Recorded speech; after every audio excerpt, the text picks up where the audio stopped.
గొర్రెల కాపారులు, దేవుడంటే భక్తి ఉన్న గొర్రెల కాపారులు, లోక రక్షకుడైన యేసు ప్రభు కొరకు కనిపెట్టుకుంటున్నటువంటి గొర్రెల కాపారులు, ప్రార్థనాపరులైన గొర్రెల కాపారులు, మంచి మనసున్న గొర్రెల కాపారులు దేవుడు చూచాడు. లోకంలో ఎవరికి సువార్త అందించాలని ఆయన చూచినప్పుడు ఆయన దృష్టిలో ఆ గొర్రెల కాపరులు రాత్రి వేళ ఉండి వాళ్ళు గొర్రెల కాచుకుంటాం మనసంతా కూడా దేవుడు ఎప్పుడొస్తాడు, మెస్సయ్య ఎప్పుడొస్తాడు, ఎప్పుడు మాకు విమోచన కలిగిస్తాడు.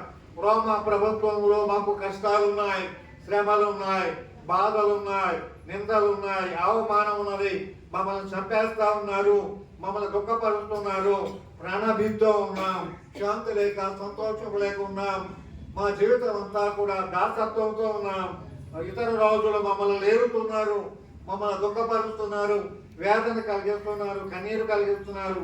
లోకరక్షకుడైన మెస్సయ్య ఎప్పుడు జన్మిస్తావయ్యా అంటూ ఈ కష్టాల నుండి, బాధల నుండి, శ్రమల నుండి ఇశ్రాయేలు ప్రజలకు ఎప్పుడు విమోచన కలిగిస్తావయ్యా అంటూ వారు ప్రార్థనాపూర్వకంగా ఒకవైపు గొర్రెలు కాల్చుకుంటూ మనసులో లోకరక్షకుడైన రాక కొరకు అపేక్షిస్తూ ఆశపడుతూ కృష్ణ కొడుతూ వాళ్ళు అలా ఉన్నప్పుడు దేవుడు పంపించిన దూత ఆ గొర్రెల కాపరులను దర్శించినప్పుడు ఆ దూత మహా వెలుగుతో ప్రభావంతో వచ్చినప్పుడు ఆ గొర్రెల కాపరులు భయపడ్డారు.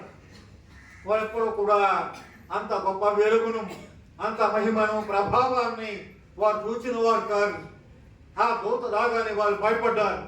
భయపడి వేదనతో వాళ్ళు వణికిపోతుండగా అప్పుడు దూత ఈ విధంగా చెప్పింది, భయపడకండి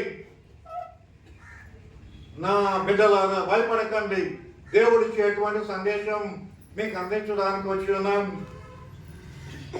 ఏ సందేశం అనగా ప్రజలందరికీ కలగబో మహా సంతోషకరమైన శుభవర్తమానం మీకు తెలియజేయడానికి నేను వచ్చి ఉన్నాను. దావీదు పట్టణమందు లోకరక్షకుడైన యేసయ్య ఆయన జనించి ఉన్నాడు. ఆయన ఒక పశువుల పాకలో, ఒక తొట్టెలో, పశువుల తొట్టెలో పరుండబెట్టుట మీరు చూస్తారు. కొద్ది గుడ్డలతో ఆయన చుట్టబడి ఆ పశువుల తొట్టెలో ఉన్నాడు. ఆయన లోకరక్షకుడు, పాపరక్షకుడు, మోక్ష రాజ్యప్రభు, మానవులను రక్షించడానికి వచ్చాడు. మానవుల భీతిని తొలగించడానికి, భయాన్ని తొలగించడానికి, పాపాన్ని తొలగించడానికి, మరి మానవుల జీవితంలో శాంతి సమాధానం కలిగించడానికి, ఆనందం కలిగించడానికి ఆ దేవుల నుండి భూలోకానికి ఒక పసి బాలుడిగా ఆయన జన్మించాడు. మీరు ఆయనను వెళ్ళి చూచి రండి అని చెప్పి ఆ దూతంతర్ధానం అయిపోయినప్పుడు వాళ్ళందరూ కూడా సంతోషంతో లోకరక్షకుడు పుట్టాడా, మా పాపముల నుండి విమోచించే గొప్ప దేవుడు మాకు పుట్టాడా, మాకు శాంతి కలిగించే దేవుడు, సంతోషం కలిగించే దేవుడు, మా బ్రతుకులు మార్చే దేవుడు, మాకు వెలుగు దయచేసే దేవుడు, మాకు దాస్యత్వం నుండి విమోచించే దేవుడు, పాప బంధకముల నుండి విమోచించే దేవుడు, కామ క్రోధ లోభ మోహ మన మాత్సర్యముల నుండి విమోచించే గొప్ప దేవుడు భూలోకంలో జన్మించాడా, మా కొరకు జన్మించాడా అంటూ వారి ఆనందంతో వారందరూ కూడా మన గొర్రెల కాపర్లు చక్కగా పాటలు పాడుకుంటూ వెళ్ళారు. రాజులాగో రాజు పుట్టే దమ్మయ్య, రాజులాగో రాజు పుట్టే దమ్మయ్య, రాజు పుట్టే దమ్మయ్య, రాజు పుట్టే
ఆ గొర్రెల కాపరులు దీనులైనటువంటి అమాయకమైనటువంటి నిష్కపటం కలిగిన ఇంకా గొర్రె కాపరులు ఆ దేవదూత ద్వారా స్వస్థ వెళ్ళినప్పుడు వారందరూ కూడా ఆనందభరితులై వారు పేదవారై వారికి ధనం లేదు, జ్ఞానం లేదు, బలం లేదు, ఐశ్వర్యం లేదు, పాడి పంటలు లేవు, కేవలం గొర్రెల కాపరులుగా ఉన్నారు. ఆ శుభవార్త వారికి అందించినప్పుడు వారు ఎంతో ఆనంద పరవశత్వంతో వారు నిండుకొని లోకరక్షకుని మనం చూద్దాం, మన దేవదేవుని మనం చూద్దాం, మనల్ని పాపం నుండి విమోచించే దేవుడు, శాపం నుండి విమోచించే దేవుడు, మన లోకాశల నుండి విమోచించే దేవుడు, పాప బంధకాల నుండి విమోచించే దేవుడు, మనకు శాంతి, సంతోషం, ఆనందం అనుగ్రహించే దేవుడు మన కొరకు ఆ యొక్క మరి పశువుల పాకలో ఉన్నాడంట. మన అందరం కూడా వెళ్ళి ఆయన చూద్దామంటూ కూడబలుకొని వారికి అనుగ్రహించబడినటువంటి ఆ యొక్క గొర్రె పిల్లలు శ్రేష్టమైనటువంటి నిష్కపటమైనటువంటి నిర్దోషమైన చల్లని గొర్రె పిల్లలను తీసుకొని వారందరూ కూడా యేసు ప్రభు ఉన్న చోటుకు వచ్చారు. అక్కడ మరియ ఒడిలో చక్కని బాలుడు, అందాల బాలుడు, అపరూప బాలుడు, ముగ్ధ మనోహర రూపడు, కోటె సూర్యుల కాంతితో ప్రకాశించిన దేవుడు ఆ యొక్క చిన్న బాలుడిగా మారిపోయి చిరునవ్వులు చెందుతూ ఆ గొర్రెల కాపరులను ఆహ్వానిస్తున్నప్పుడు వారు ఆశ్చర్యపోయారు. ఆయన ముఖంలో ఉన్న తేజస్సు, ప్రభావాన్ని చూసి ఆనందించి సంతోషంతో పరిగెత్తుకుని వెళ్ళి ఆయనకు నమస్కారం చేసి మోకరించి, ప్రభా మా కొరకు జన్మించావా, మమ్మల్ని రక్షించడానికి జన్మించావా, మా పాపాలు తొలగించడానికి జన్మించావా, మాకు విమోచన కలిగించడానికి జన్మించావా, శాంతి, సంతోషం, ఆనందం, ఆశీర్వాదం దయచేయడానికి వచ్చావా ప్రభా, నీకు కోట్లాది వందనాలయ్యా, నిన్ను పూజిస్తున్నాం, ఆరాధిస్తున్నామంటూ వారు యేసు ప్రభువును చూసి ధరించారు. ధరించిన తర్వాత వారు ఏం చేశారంటే, లోకరక్షకుడు పుట్టి ఉన్నాడు, మోక్ష ప్రదాత పుట్టి ఉన్నాడు, గొప్ప దేవుడు పుట్టి ఉన్నాడు, పాపాలు తొలగించే దేవుడు, శాపం తొలగించే దేవుడు, శాంతినిచ్చే దేవుడు, సంతోషం ఇచ్చే దేవుడు, జీవితాలు మార్చే దేవుడు, మోక్షాన్ని తీసుకునే దేవుడు, భూలోకంలో కన్యమరి గర్భంలో ఆయన మన కొరకు జన్మించాడు అంటూ ఆ శుభవర్తమానం వారు సర్వలోకానికి తెలియజేస్తూ వారు ఆనందంతో వెళ్ళిపోయారు. యేసు క్రీస్తుని మరి జన్మ సందర్భంగా ఆకాశములో నీలాకాశములో నీలాల నింగిలో నిషేధ చీకటిలో ఒక దివ్య తార, అందాల తార ఉదయించినప్పుడు ఆ యొక్క ఖగోళ శాస్త్రజ్ఞులు గ్రహాల గురించి ధ్యానం చేసేవాళ్ళు, చదివేవాళ్ళు గ్రంథాలు తీశారు. ఆకాశములో వింతైన తార, ఉజ్వలమైన తార, దివ్య వెలుగులతో వెలుగుతున్నటువంటి తార, దేదీప్యమానంగా వెలుగుతున్న తార ఎందుకు వచ్చింది, ఇతర తారల కన్నా శ్రేష్టంగా చాలా గొప్పగా ఉన్నది ఏంటి అని గ్రంథాలు తీశారు. అప్పుడు గ్రంథాలు తీసినప్పుడు ఒక సత్యాన్ని వారు తెలుసుకున్నారు. లోక రక్షకుడు ఉదయిస్తున్నాడు, మెస్సయ్య మానవులను జీవితాలు బాగు చేసే దేవుడు, గొప్ప దేవుడు, లోక రక్షకుడు, పరిశుద్ధుడైన దేవుడు, లోక రక్షకుడు, గొప్ప దేవుడు ఆయన జన్మించాడు సత్యాన్ని వారు తెలుసుకున్న తర్వాత తూర్పు దేశపు జ్ఞానులు ముగ్గురు, వారు మహాజ్ఞానులు, పండితులు, విద్యావేత్తలు, జ్ఞానులు, ధన కనక సంపన్న వాహనాలు కలిగిన వారు బలాఢ్యులు, వారు రాజులు. వారు ఆ రక్షకుడును చూడాలి, ఆ దేవుని చూసి మనం ధరించాలి. ఆ దేవుని చూడకపోతే మన జీవితం వ్యర్థం. కనుక మనల్ని బాగు చేసే దేవుడు, మనల్ని విమోచించే దేవుడు పుట్టాడంట. ఆయనను చూస్తే మనకి ఎంత ఆనందం కలుగుతాడు అనుకుంటూ ఆ ముగ్గురు జ్ఞానులు కూడా సుదూర ప్రాంతము నుండి చాలా ప్రయాసతో రాత్రనక పగలనక వారు ప్రయాణం చేస్తున్న వారిని ఆ అందాల తార అలా నడిపిస్తున్నది. నక్షత్రాలను చూస్తూ వారు ప్రయాణం చేస్తున్నారు. నేటి కాలంలో ఉన్నటువంటి కారులు, మరి గుర్రాలు, వారందరూ కూడా ఒంటెల మీద, ఆ ప్రాంతం అంతా కూడా ఇసుక తిన్నెలు ఉంటాయి కనుక అదంతా కూడా ఎడహారి భూమి కనుక ఒంటెల మీద వారికి ముగ్గురు జ్ఞానులు శ్రేష్టమైన అర్పణలు తీసుకుంటూ ప్రభువును చూడాలన్న తపన, ఆశ, కోరిక, తృష్ణతో వారు రాజును చూడాలి, దేవుని చూడాలి, ప్రవక్తను చూడాలి, మహనీయులను చూడాలి, లోకరక్షకుడిని చూడాలి, దేవదేవుని చూడాలన్న ఆశతో ప్రయాసపడ్డారు. చాలా కాలం పట్టింది. అప్పుడు వారు ముందు తప్పు చేసినా కూడా తర్వాత మళ్ళీ ఆ నక్షత్రాలను చూసి ఆనంద పరవశులై నక్షత్రం నడిపిస్తున్న చోటుకి ఆ బెత్లెహేము నగరములో పశువుల పాక ఈనాతిహీనంగా ఉన్నది. పశువుల పాక వారికి ఆశ్చర్యం వేస్తుంది. దేవుడు ఇక్కడ ఎలా పడుతున్నాడు? గొప్ప రక్షకుడు ఎందుకు పడుతున్నాడు? రాజుల ఇంట్లో పుట్టాలి, జ్ఞానుల ఇంట్లో పుట్టాలి, ప్రవక్తల ఇంట్లో పుట్టాలి, యాజకుల ఇంట్లో పుట్టాలి, ధనులైనటువంటి వాళ్ళ ఇంట్లో పుట్టాలి, జ్ఞానుల ఇంట్లో పుట్టాలి, బలవంతులు ఇంట్లో పుట్టాలి. కానీ ఆయన ఎందుకు ఈ పశువుల పాకలో ఆయన పెట్టబడ్డాడు? ఏంటి చిత్రం అని వారు ఏం చేశారంటే ఆ యొక్క నక్షత్రం నడిపించినటువంటి ఆ ఇంటిలోనికి వచ్చారు. వారి ఇంటిలోకి రాగానే మన ఒడిలో ఉన్నటువంటి ఆ యొక్క గొప్ప బాలుని యేసుప్రభువు చూశారు. ఆయన ముఖమంతా కూడా వెలుగుమయమై ఉన్నది. ఆయన ముఖమంతా కూడా వెలుగుతో ప్రకాశిస్తున్నది. చిరునవ్వులు చిందిస్తూ ఆనందంతో ఆయన కనుసాగ చేస్తూ వారిని రమ్మని పిలిచినప్పుడు వారు ఆనందంగా సంతోషంగా వచ్చారు. ఈ చిన్న బాలుడు చాలా జ్ఞానం కలిగినాడు, వాళ్ళే ఉన్నాడు, మానవులకు పుట్టినటువంటి వాళ్ళ లేడు, ఆయన దివ్య స్వరూపంతో ఉన్నాడు అంటూ ఆ ప్రభువును చూడగానే ఆనంద పరవశులయ్యారు. వారందరూ కూడా ఆయన ఎదుట భక్తి ప్రపత్తులతో సాగిలపడ్డారు. దేవుని ఎదుట మన బ్రతుకులో దేవుని ఎదుట సాగిలపడాలి. మన ఎంత ఏదైనా కూడా దేవునికి మనం లోబడాలి, నమ్ముకోవడం కాదు. మనం దేవునికి మనం లోబడాలి. మన జీవితం మార్పు చెందాలి, మన బ్రతుకు మార్పు చెందాలి, మన హృదయం, మనసు, ఆత్మ మార్పు చెందాలి. లేకపోతే మన హృదయంలో ఏ చెన్నడూ కూడా నివసించలేదు. కనుక వారు జ్ఞానులైనా కూడా ఏమాత్రం గర్వం లేదు, ఏమాత్రం అతిశయం లేదు.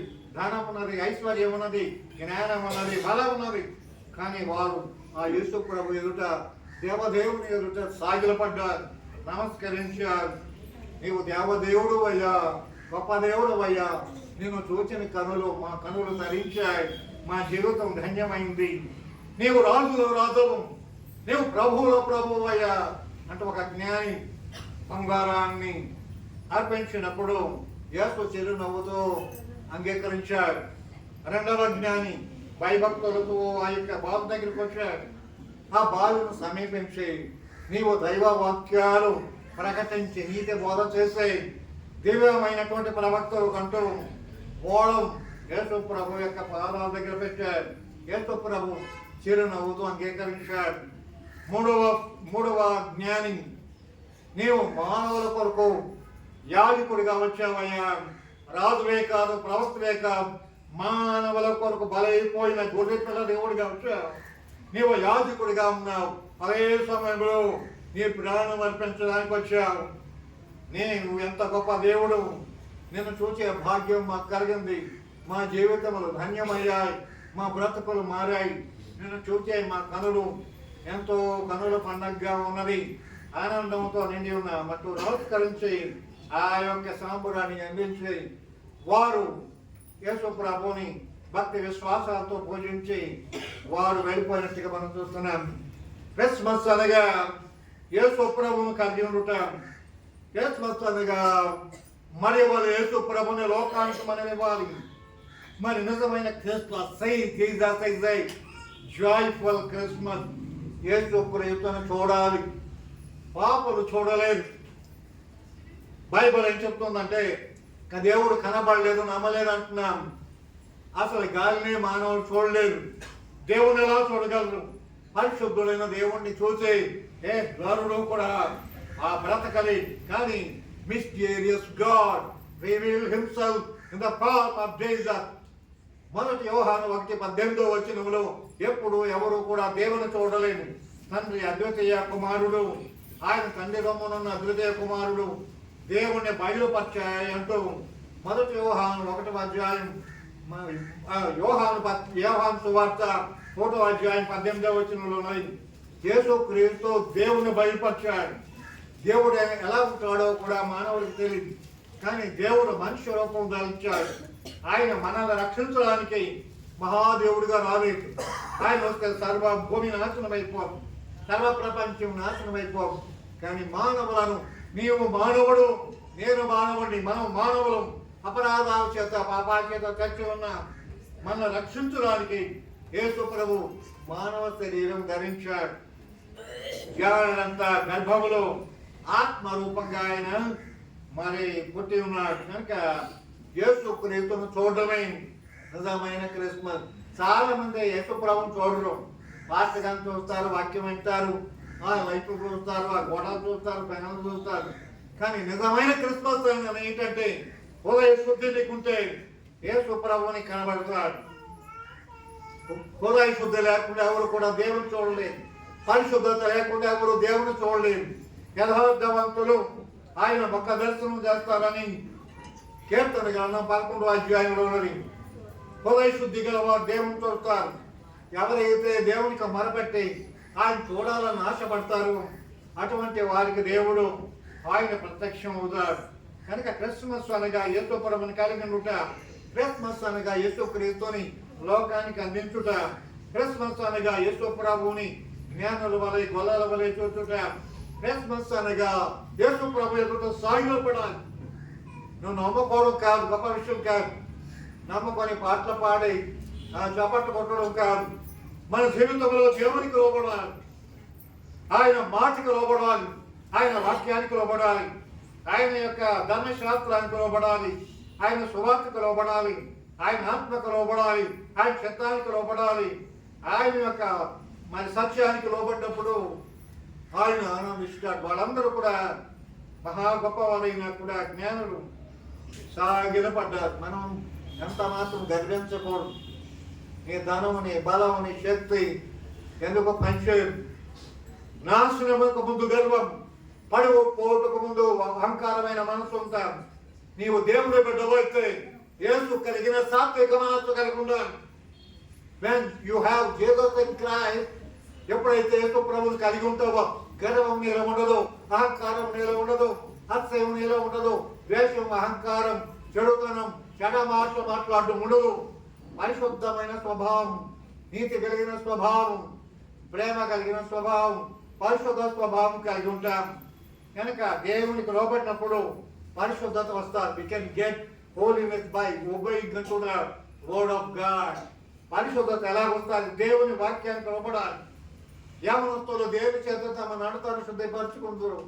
దేవుని వాక్యమును బట్టి ఆయన దానిని జాగ్రత్తగా చూసుకున్నట్టు చేయాలి. బైబుల్ చదవలేని వారు పరిశుద్ధత పొందలేరు. బైబుల్ హృదయంలో తెచ్చుకొని ఎప్పుడైతే దేవుని వాక్యం నీ హృదయంలో ప్రవేశించదో నీ జీవితంలో ఉన్న పాపాలన్నీ కూడా కోకట వేళ్లతో పెకలించేస్తాను. విషయం తిన్న మనిషిని హాస్పిటల్లో పెట్టినప్పుడు ఆ విషయం కక్కిస్తారు. అలాగే దేవుని వాక్యం అంతా శక్తి కలవాలంటే మన చెవుల గుండా మన హృదయంలోకి వెళ్తే అది మనలో ఉన్న పాపం, దోషం, అపరాధం, పొరపాట్లు, దేవునికి వ్యతిరేకమైన కార్యాలన్నీ కూడా కోకట వేళ్లతో పెకలించేస్తారు. కక్కేస్తాను మన పాపాలన్నీ కూడా. అయ్యో ప్రభా, ఘోర పాపం చేసి మనం ఇంత గొప్ప పాపం చేశామని మనం అత్యంత ఎంత దౌర్భాగ్యుణ్ణి, ఎంత నీచుణ్ణి, ఎంత దరిద్రుణ్ణి, ఎంత అవిధేయుణ్ణి, ఎంత అవిశ్వాసని, ఎంత దుష్టుణ్ణి, ఎంత నీచుణ్ణి అని మనం ఒప్పుకోవాలి. మరి నెహెమ్యా కాలంలో ఒక జాము సేపు దేవుని వాక్యం విన్నారు. కొంతసేపు కూడా దేవుని వాక్యం వినకుండా మన జీవితాలు పరిశుద్ధపరచబడం. దేవుని మాట వినకుండా జీవితాలు పరిశుద్ధపరచబడం. మనం మన జీవితాలు పరిశుద్ధత కలిగి ఉండాలంటే దేవుని వాక్కు నీ హృదయం, నీ చెవులు గుండా నీ హృదయంలో ప్రవేశించడానికి నీవే ఒప్పుకోవాలి. ఒప్పుకున్నప్పుడు వాక్యం నిన్ను పరిశుద్ధపరుస్తూ అప్పుడు నువ్వు పశ్చాత్తాపడు.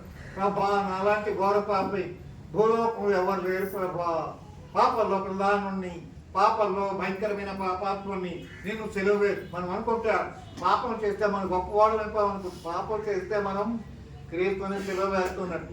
When you are doing sin, you are crucifying Jesus Christ. యేసుని సెలవు వేస్తున్నాం.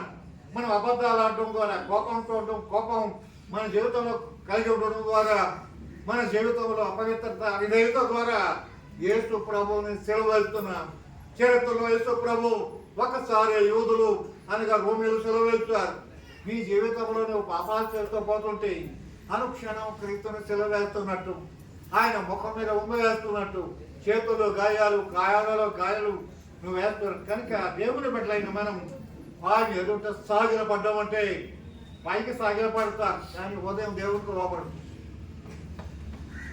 ఇది మోసకరమైనది, ఉదయం మోసకరమైనది, ఘోరమైన వ్యాధి గలది. దీన్ని గ్రహింపగలవాడవుడు. ఉదయాలు ఏ మతం మార్చలేదు, ఏ భక్తుడు మార్చలేదు. దేవుని వాక్యం, దేవుని ఆత్మ, మన యేసయ్య మన హృదయాలు, మన జీవితాలు మార్చే దేవుడు. కనుక మన హృదయాలు మరి పరిశుద్ధంగా మార్చే దేవుడు. కనుక ఆయన వాక్యానికి లోబడినప్పుడు పరిశుద్ధత మనం పొందుకుంటాం. Kneeling before Jesus is the excellent Christmas. చాలా శ్రేష్టమైన క్రిస్మస్. ఏడు సాగిలపడ ఒక కాలం రాబోతున్నది. ఆ కాలంలో యేసుప్రభు వచ్చినప్పుడు భూలోకములో ఉన్న వారందరూ కూడా, రాజులు, అధికారులు, ఘనులైన వారు, యేసుప్రభును నమ్మలేని వారు సైతం, దయ్యాలు, దురాత్మలు సైతం యేసుక్రీస్తు గొప్ప దేవుడని ఆయన ఎదుట సాగిలపడి నమస్కరించి కన్నీరు కార్చి నీవు మహాదేవుడు ప్రభు అంటే యేసుప్రభుని ఒప్పుకుంటారు. ఒప్పుకోలేని వారు అప్పుడు ఒప్పుకుంటారు. ఆయన భీకర స్వరూపంతో రాబోతున్నాడు. ఒకప్పుడు ఎలాగొచ్చాడో రక్షకుడిగా వచ్చాడు, దీన మనసుతో వచ్చాడు, గొర్రె పిల్ల ఎలా వచ్చాడు. ఇప్పుడు మహాగురుడై రాబో పాపాల్లో మనం ఉంటే శిక్షించడానికి వస్తాడు. నువ్వు పరిశుద్ధత కలిగి ఉంటే నిన్ను మోక్షానికి తీసుకెళ్ళడానికి వస్తాడు. కనుక నీవు ఎలా ఉన్నావు? హోలీనెస్. మనం పరిశుద్ధంగా ఉన్నాము, అపరిశుద్ధంగా ఉన్నాము. మన పరిశీలించుకొని, మన పాపాలు తొలగించుకొని, ఆయన రక్తంతో కడుక్కొని పరిశుద్ధపరచుకోవాలి. యేసు క్రీస్తుని మన మాటలు విన్నప్పుడు అది నిజమైన శ్రేష్టమైన ఎక్సలెంట్ క్రిస్మస్ అయినది. Worship God with love and humility like a wise man is glorious. దేవుణ్ణి లోబడ్డమే కాదు, ఆ ప్రభు అద్వితీయుడు, అసమానుడు, ఘనుడైన దేవుని ఎదుట భక్తి ప్రపత్తులతో, వినయ విధేయతలతో, పూర్ణ ప్రేమతో, పూర్ణ భక్తితో, నమ్రతతో సాగిలపడి ఆయనను ఆరాధించుట మహిమాన్వితమైన క్రిస్మస్ ఉన్నది. Offering our best things like A wise man is the best Christmas. మనం యేసు క్రీస్తుని దేవుడు లోకానికి ఇచ్చాడు. Christmas is nothing but gift of God to the world. లోకానికి దేవుడు మరి యేసు క్రీస్తుని బహుకరించాడు. క్రిస్మస్ అంటే ఏదో కాదు, దేవుడు యేసు క్రీస్తు లోకానికి వచ్చాడు. నీవు యేసు క్రీస్తుకి ఏమిస్తున్నావు? నీ భయం ఇవ్వగలుగుతున్నావా? నీ మనసు ఇవ్వగలుగుతున్నావా? నీ జీవితం ఇవ్వగలుగుతున్నావా? నీ ధనం ఇవ్వగలుగుతున్నావా? నీ బలం, తలాంతులు ఇవ్వగలుగుతున్నావా? అజ్ఞానులు శ్రేష్టమైన బంగారం, శ్రేష్టమైన బోడం, శ్రేష్టమైన సాంబరాన్ని నేర్పించారు. నీ జీవితంలో ఉన్న శ్రేష్టమైనది నీ కొరకు రాసుకోవడం కాదు. నీ డబ్బు నువ్వు పట్టుకుపోవు, నీ బంగారం వెండి, ఆ ధనధాన్యాలు మేడ నిద్ర పట్టుకుపోవు. దేవునికి ఇస్తే దేవుడు నీకు శ్రేష్టమైన బహుమానం ఇచ్చాడు. నేను శ్రేష్టమైన పనికి మాని ఇవ్వలేదు, శ్రేష్టమైన అర్పణ వారు ఇచ్చారు. Proclaim about Jesus Christ to the world like a shepherd is the greatness of the Christmas. ఆ గొల్లవాడికి ఏం తెలుసు అండి? గొర్రె కాపరికి ఏం తెలుసు? ఉదయంలో ఆనందం కలిగింది, సంతోషం కలిగింది, దేవుణ్ణి చూసి తరించామన్న భావనతో లోక రక్షకుడే మన కొరకు పుట్టాడంటూ ఆ సత్యాన్ని తనకి తెలియజేయాలి. లోకానికి నశించబోతున్న లోకానికి తెలియజేయాలి.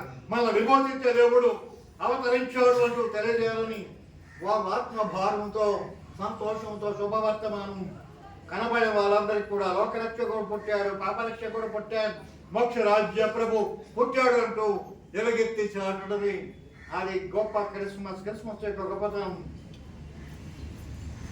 మనకు నోరు ఉంది, నాలుగు ఉంది, కళ్ళు ఉన్నాయి, చెవులు ఉన్నాయి, ఆత్మ ఉన్నది, చేతులు ఉన్నాయి. దేవుని కొరకు ఎవరు జీవించరు, ప్రభు సాక్షులకు ఎవరు ఉండరు. కానీ నక్షత్రం రూపం మాత్రమే ఉన్నది, నోరు లేదు, నాలుక లేదు, ఆత్మ లేదు, సృష్టిలో ఒక భాగం మాత్రమే. యేసు క్రీస్తు పుట్టినప్పుడు ఉదయించిన తార మాత్రమే.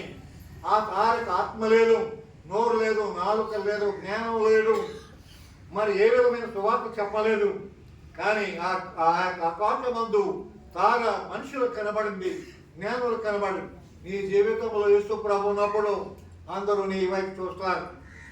ఒకప్పుడు పాపాత్ములుగా ఉన్నారు, ఇప్పుడు నీతిమంతులుగా తీర్చబడ్డారు.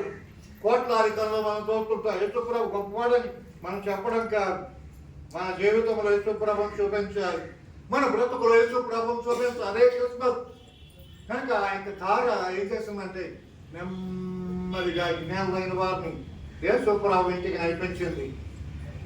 మరి ఆ తారకి ఏమీ లేదు, చేతులు లేవు, కాళ్ళు లేవు, నోరు లేదు, నాలుక లేదు, ఆత్మ కూడా లేదు. ఆ యొక్క తార, ఆ నక్షత్రం మనుషులను ఎందుకు సంపాదించారు? ఏం చేస్తున్నారు? What are you doing? డబ్బు సంపాదించుకోవడం కాదు, పేరు సంపాదించుకోవడం కాదు, గొప్ప సంపాదించడం కాదు, ఆత్మలను సంపాదించు. నీ యొక్క జీవితాన్ని అనేకలు చూస్తారు, నీ బ్రతుకును అనేకలు చూస్తారు. యేసు క్రీస్తు నీ జీవితం ద్వారా అనేకులు కనబడినప్పుడు వారు వాక్యం చెప్పకుండానే, సువార్త చెప్పకుండా, వీరు ఒకప్పుడు పాపాత్ములుగా ఉన్నారు, దుష్టులుగా ఉన్నారు, దుర్మార్గులుగా ఉన్నారు, తింటూ త్రాగుతూ ఇష్టానుసారంగా జీవించిన వారు నీతిమంతులుగా, పరిశుద్ధులుగా, యథార్థవంతులుగా, యోగ్యులుగా మార్చబడ్డారు. ఏమిటి విశేషం?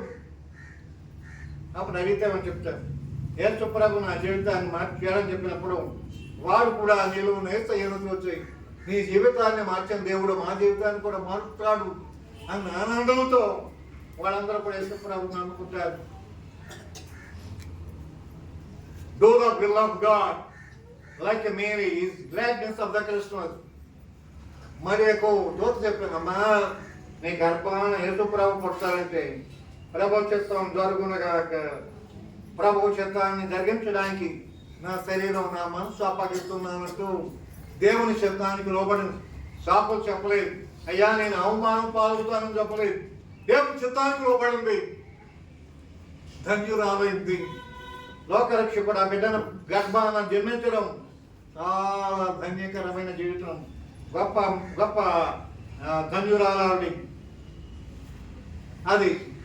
మరియమ్మ ఎంత ఆనందంతో ఉన్నదంటే, నా ప్రభు నా గర్భంలో జన్మించాడు, ఎంత గొప్ప ధన్యత నాకు కలిగింది అని సంతోషించింది. Share our love with people is unspeakable joy. మన క్రిస్మస్ చేసుకొని క్రైస్తవులే పిలుచుకొని క్రైస్తవులే మనం సంతోషించి హ్యాపీ క్రిస్మస్ అని చెప్పడం కాదు. సువార్త తెలియని వారికి, రక్షణ లేని వారికి, సువార్త తెలియని వారికి క్రీస్తు ప్రేమ ప్రదర్శించాలి. దిక్కులేని వారికి, దరిద్రులైన వారికి, అంగవికులైన వారికి, పాపకులు ఉన్న వారికి, సువార్త వినలేని వారికి క్రీస్తు ప్రేమ మనం క్రిస్మస్ రోజు ప్రదర్శించినప్పుడు మనం మన యొక్క ప్రేమ ద్వారా వారు రక్షించబడడానికి అవకాశం ఉన్నది. మన బంధువులే, మన స్నేహితులు తెచ్చుకొని విధులు వినోదాలు తెచ్చుకొని సంతోషించడం గొప్ప కాదు. పేదలైన వారికి ఆహారం పెట్టాలి, సువార్త చెప్పాలి, పత్రాలు ఇవ్వాలి, తిండి పెట్టాలి, వారిని ఆదుకోవాలి. అదే నిజమైన క్రిస్మస్. కనుక క్రీస్తు ప్రేమ మన హృదయంలో దాగి ఉండదు, ప్రే చేయడానికి మనం ప్రోత్సహిస్తారు.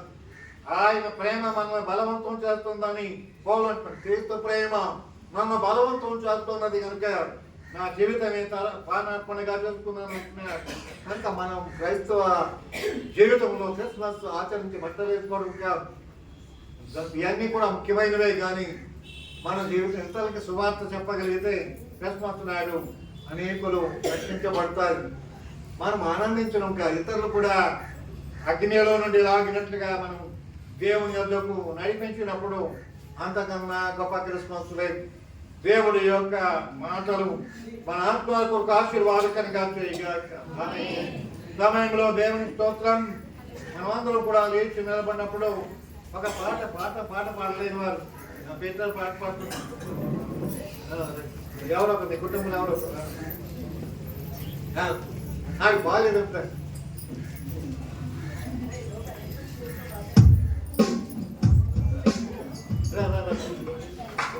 సమయంలో దేవుని సందులో మనం పాటలు పాడుతుండగా దేవునికి అర్పణలు మనం అర్పిద్దాం. క్రిస్మస్ రోజు జ్ఞానులు శ్రేష్టమైనవి దేవునికి అర్పించారు. నీ జీవితంలో శ్రేష్టమైన దాన్ని లోక